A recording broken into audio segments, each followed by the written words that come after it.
What we have here is one of our newest acquisitions and one of my new favorites. This is the last known fragments of a Rappahannock River Batteau. And these were long boats, so about 65 feet long, about the size of a full-size semi-truck.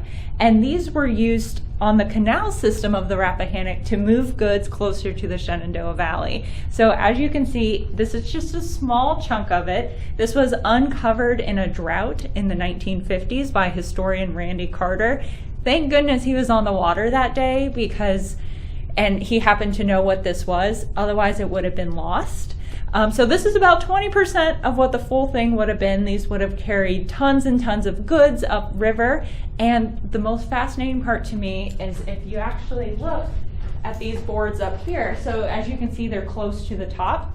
These are called walk boards.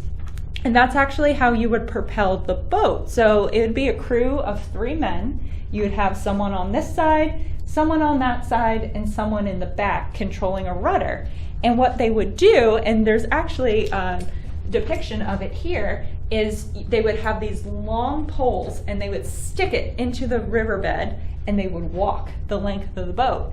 And they would take turns going in the different directions to move it forward.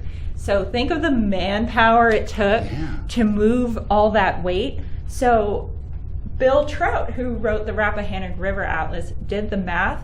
To move the boat 52 miles, they would be doing this over 10,900 times to move this boat along. It is mind-blowing. I can't even fathom it. So the canal system didn't last that long, but it did give us this fantastic piece of history and really just that ingenuity and ambition that Fredericksburg shows over and over and over again in history.